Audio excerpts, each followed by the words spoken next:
Mr. President, as one who has taken some interest in the election of presidents, I want to congratulate you on your election to this high office. Mr. Secretary General, delegates to the United Nations, ladies and gentlemen, we meet again in the quest for peace.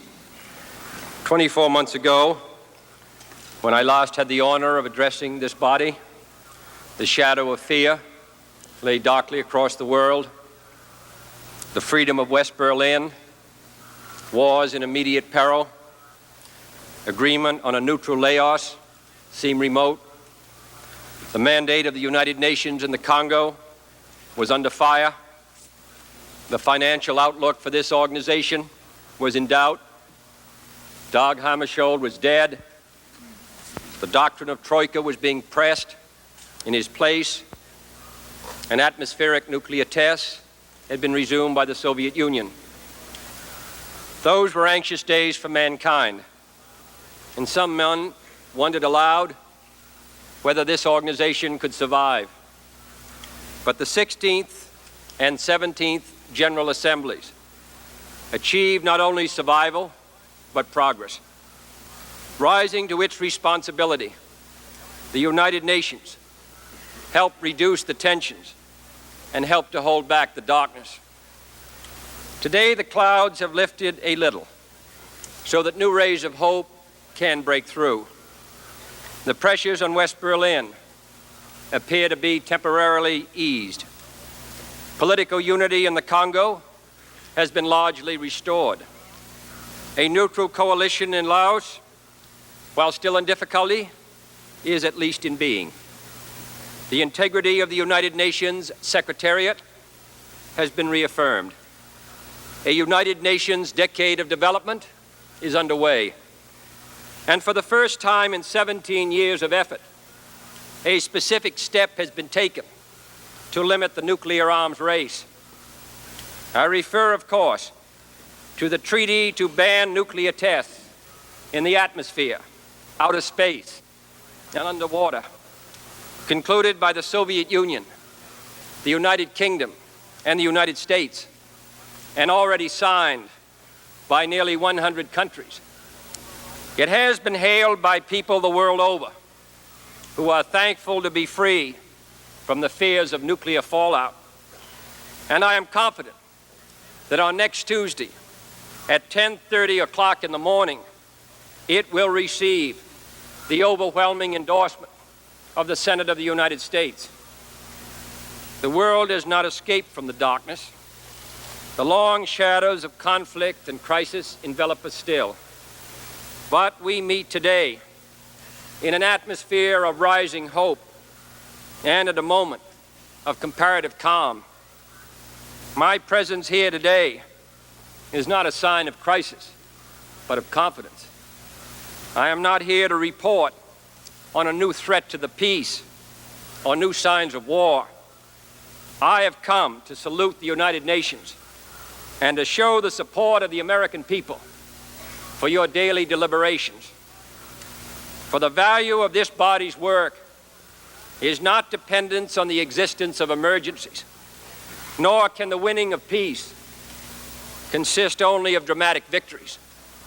Peace is a daily, a weekly, a monthly process, gradually changing opinions, slowly eroding old barriers, quietly building new structures. And however undramatic the pursuit of peace, that pursuit must go on. Today we may have reached a pause in the Cold War, but that is not a lasting peace. A test ban treaty is a milestone, but it is not the millennium. We have not been released from our obligations. We have been given an opportunity. And if we fail to make the most of this moment and this momentum, if we convert our newfound hopes and understandings into new walls and weapons of hostility, if this pause in the Cold War merely leads to its renewal and not its end, then the indictment of posterity will rightly point its finger at us all. But if we can stretch this pause into a period of cooperation if both sides can now gain new confidence and experience in concrete collaborations for peace, if we can now be as bold and far-sighted in the control of deadly weapons as we have been in their creation, then surely this first small step can be the start of a long and fruitful journey. The task of building the peace lies with the leaders of every nation, large and small. For the great powers have no monopoly on conflict or ambition.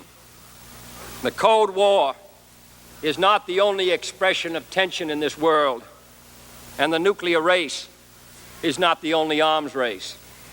Even little wars are dangerous in a nuclear world.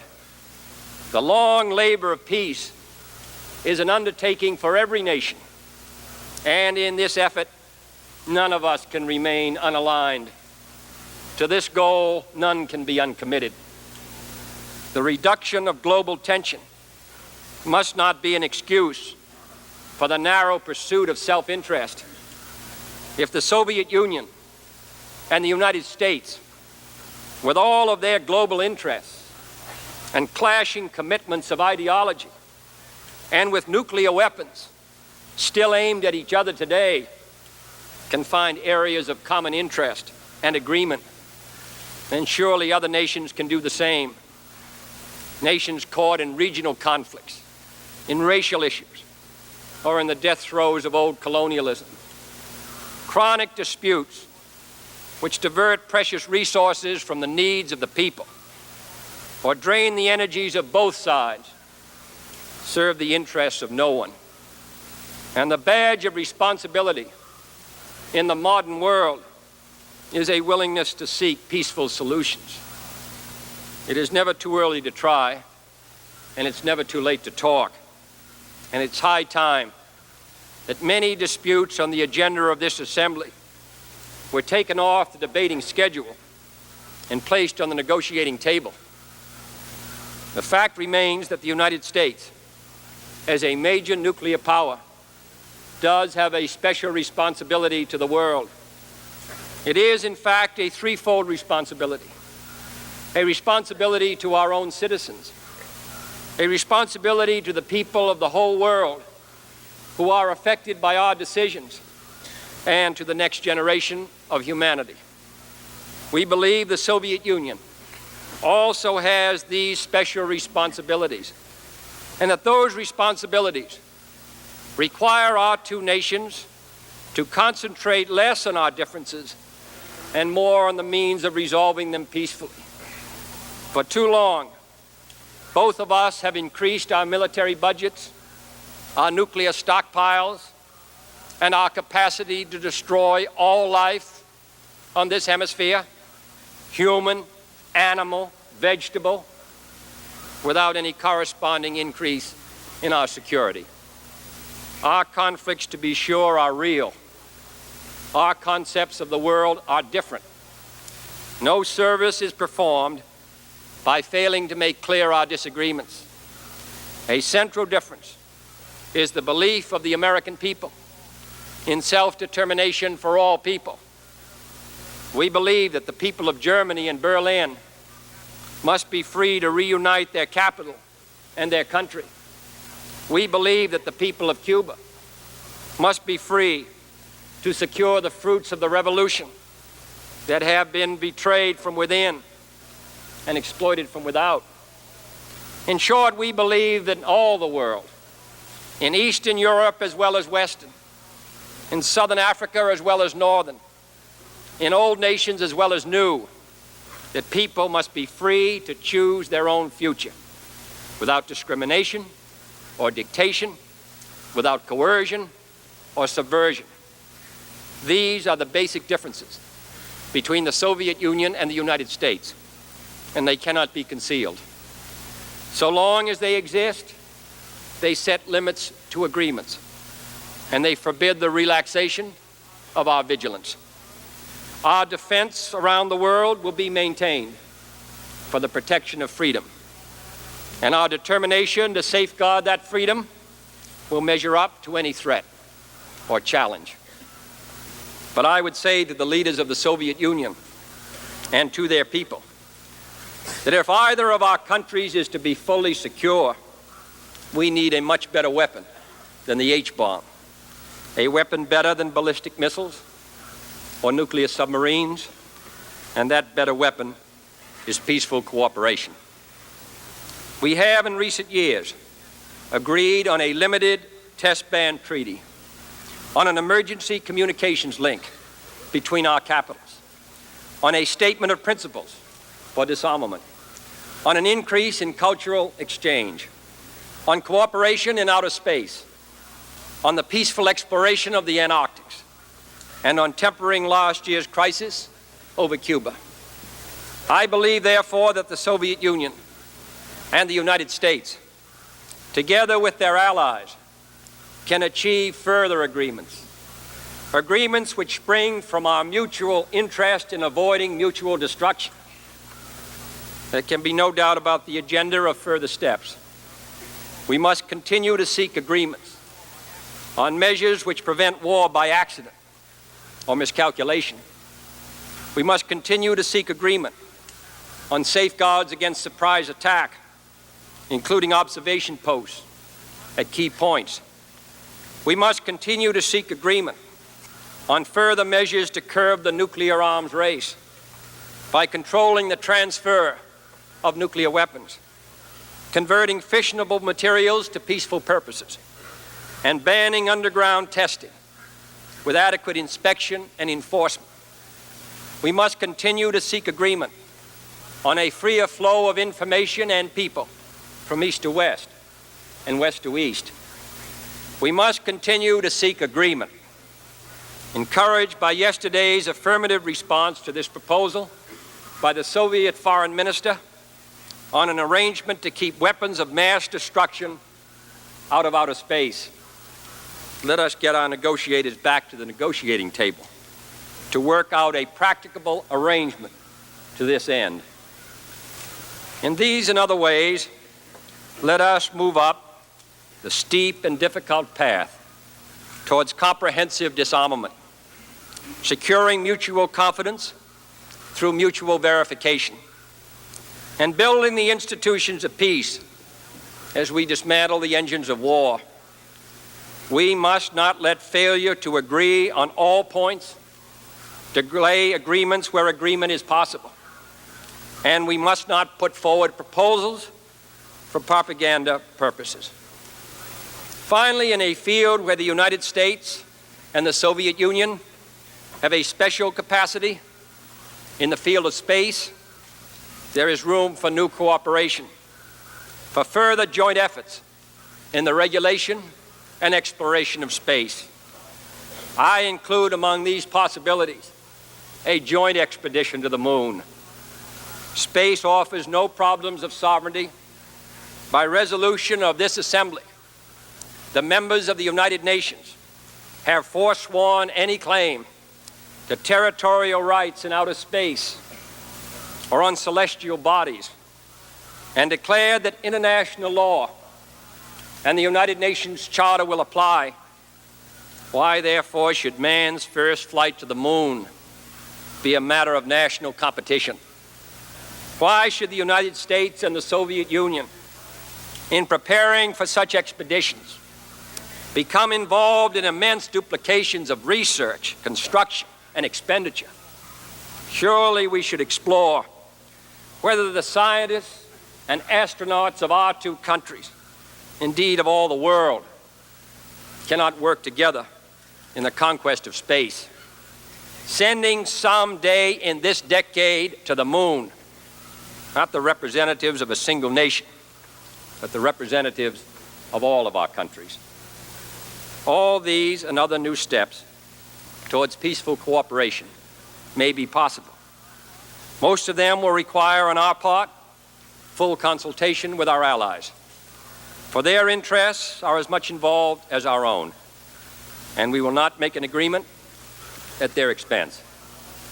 Most of them will require long and careful negotiation, and most of them will require a new approach to the Cold War, a desire not to bury one adversary, but to compete in a host of peaceful arenas, in ideas and production, and ultimately in service to all mankind. The contest will continue. The contest between those who see a monolithic world and those who believe in diversity.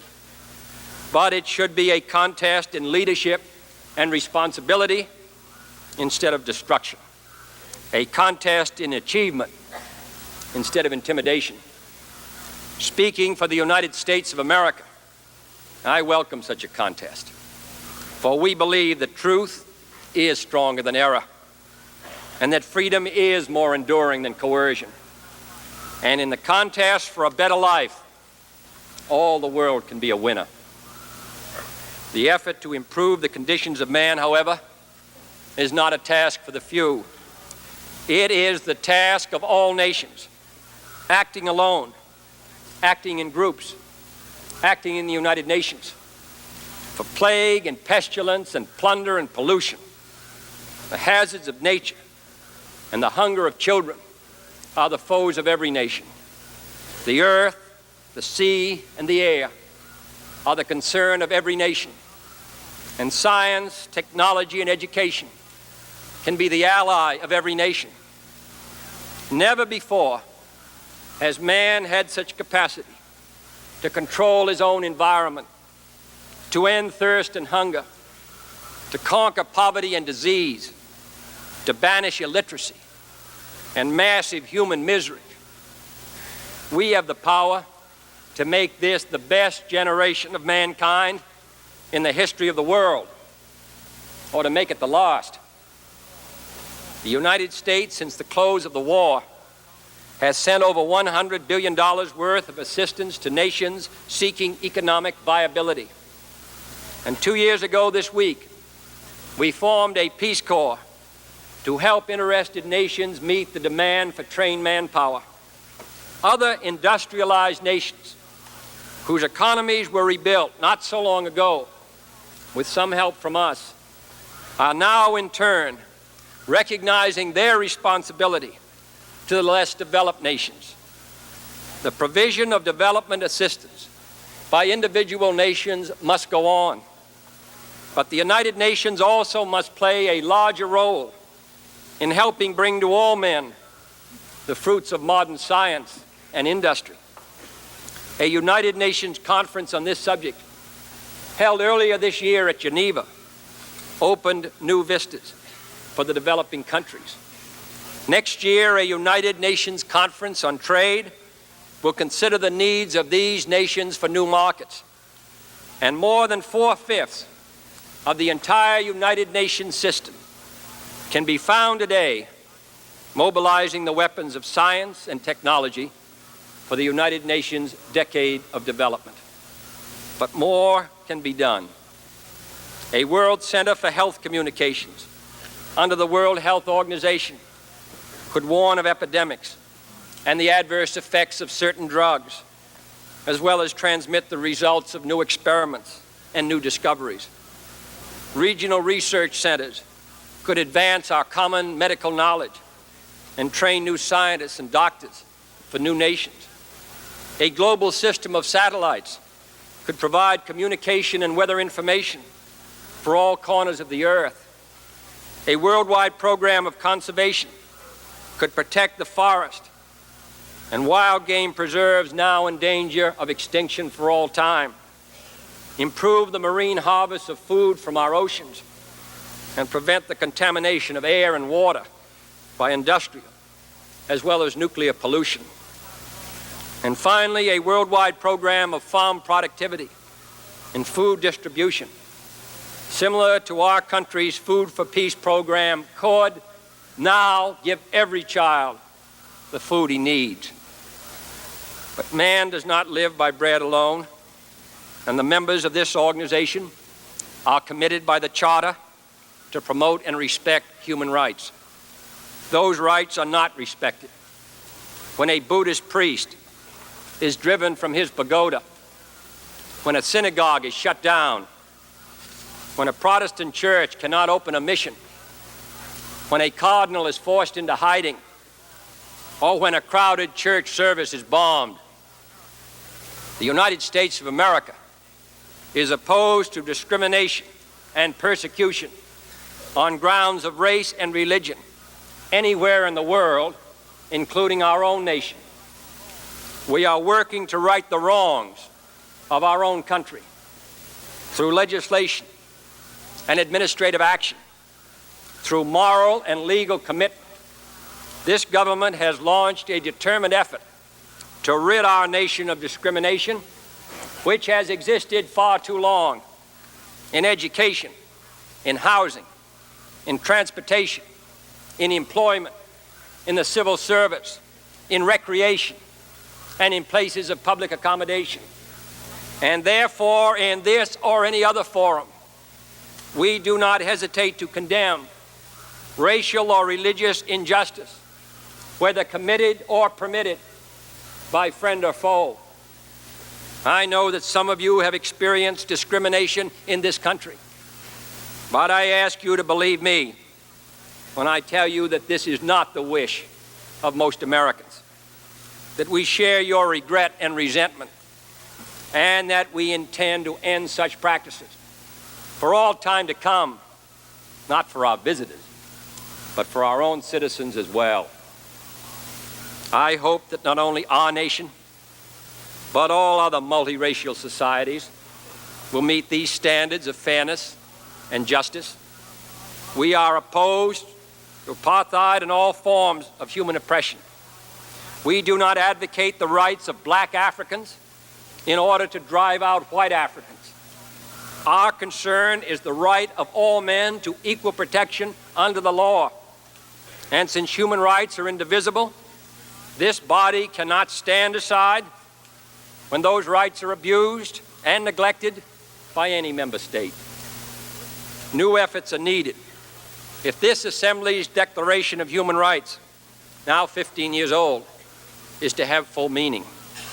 And new means should be found for promoting the free expression and trade of ideas through travel and communication, and through increased exchanges of people and books and broadcasts. For as the world renounces the competition of weapons, competition in ideas must flourish, and that competition must be as full and as fair as possible. The United States delegation will be prepared to suggest to the United Nations initiatives in the pursuit of all these goals. For this is an organization for peace, and peace cannot come without work and without progress. The peacekeeping record of the United Nations has been a proud one, though its tasks are always formidable. We are fortunate to have the skills of our distinguished Secretary General and the brave efforts of those who have been serving the cause of peace in the Congo and the Middle East, in Korea and Kashmir, in West New Guinea and Malaysia. But what the United Nations has done in the past is less important than the tasks for the future. We cannot take its peacekeeping machinery for granted. That machinery must be soundly financed, which it cannot be if some members are allowed to prevent it from meeting its obligations by failing to meet their own. The United Nations must be supported by all those who exercise their franchise here, and its operations must be backed to the end. Too often a project is undertaken in the excitement of a crisis, and then it begins to lose its appeal as the problems drag on and the bills pile up. But we must have the steadfastness to see every enterprise through. It is, for example, most important not to jeopardize the extraordinary United Nations gains in the Congo. The nation which sought this organization's help only 3 years ago has now asked the United Nations presence to remain a little longer. I believe this Assembly should do what is necessary to preserve the gains already made and to protect the new nation in its struggle for progress. Let us complete what we've started. For no man who puts his hand to the plow and looks back, as the scriptures tell us, No man who puts his hand to the plow and looks back is fit for the kingdom of God. I also hope that the recent initiative of several members in preparing standby peace forces for United Nations call will encourage similar commitments by others. This nation remains ready to provide logistic and other material support. Policing, moreover, is not enough without provision for pacific settlement. We should increase the resort to special missions of fact-finding and conciliation, make greater use of the International Court of Justice, and accelerate the work of the International Law Commission. The United Nations cannot survive as a static organization. Its obligations are increasing, as well as its size. Its charter must be changed, as well as its customs. The authors of that charter did not intend that it be frozen in perpetuity. The science of weapons and war has made us all, far more than 18 years ago in San Francisco, one world and one human race with one common destiny. In such a world, absolute sovereignty no longer assures us of absolute security. The conventions of peace must pull abreast and then ahead of the inventions of war. The United Nations, building on its successes and learning from its failures, must be developed into a genuine world security system. But peace does not rest in the charters and covenants alone. It lies in the hearts and minds of all people. And if in this world out here, no act, no pact, no treaty, no organization can hope to preserve it without the support and the wholehearted commitment of all people. So let us not rest all our hopes on parchment and on paper. Let us strive to build peace, a desire for peace, a willingness to work for peace in the hearts and minds of all of our people. I believe that we can. And I believe the problems of human destiny are not beyond the reach of human beings. 2 years ago, I told this body that the United States had proposed and was willing to sign a limited test ban treaty. Today, that treaty has been signed. It will not put an end to war. It will not remove basic conflicts. It will not secure freedom for all, but it can be a lever. And Archimedes, in explaining the principles of the lever, was said to have declared to his friends, "Give me a place where I can stand, and I shall move the world." My fellow inhabitants of this planet, let us take our stand here in this assembly of nations, and let us see that if we, in our own time, can move the world to a just and lasting peace,